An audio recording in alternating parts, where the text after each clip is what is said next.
Hi everyone. Today we're diving into a key concept in chemical equilibrium, the reaction quotient and the equilibrium constant. I'm Aunt Fanny, and in the next 5 minutes, we'll learn what these terms mean and see a step-by-step calculation in action. In a reversible reaction, the system eventually reaches a point where the rates of the forward and reverse reactions are equal. This state of dynamic balance is called equilibrium.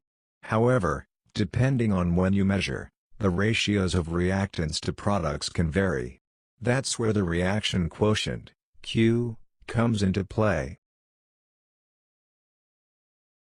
For any general reaction of the form AA plus BBCC plus DD, the reaction quotient is given by Q equals.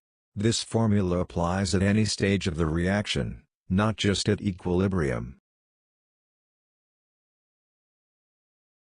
When the reaction has reached equilibrium, Q becomes the equilibrium constant, K. In other words, K is simply the value of Q under equilibrium conditions. Comparing Q and K tells us which direction the reaction will shift. If Q less than K, the reaction will move forward to form more products. If Q greater than K, it will shift backward to form more reactants. And if Q equals K, the reaction is at equilibrium.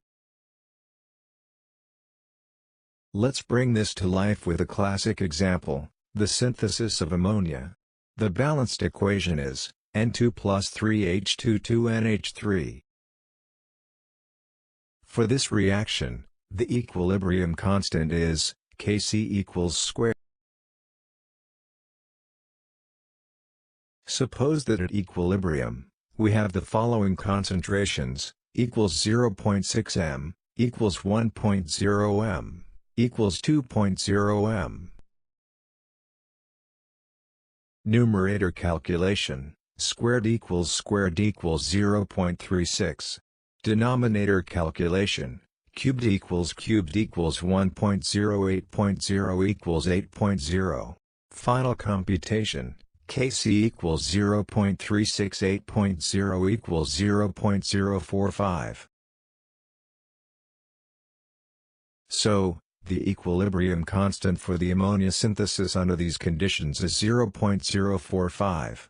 This tells us about the position of equilibrium. In this case, a small value indicates that, at equilibrium, the concentration of products is relatively low compared to the reactants. Now let that sink in.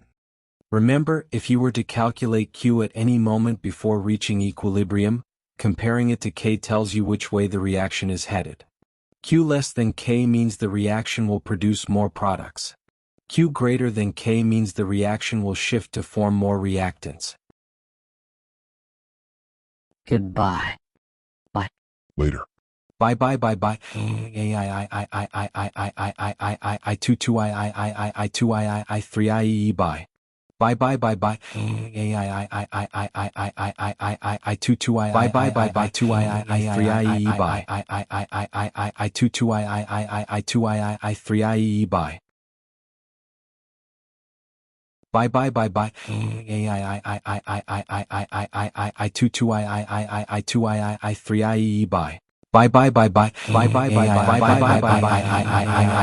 2 I 2 I 3 I bye. Bye. I 2 I 2 I 3 I bye. I 2 I 2 I 3 I bye. Bye. I 2 I 2 I 3 I bye. Bye. I 2 I 3 I bye.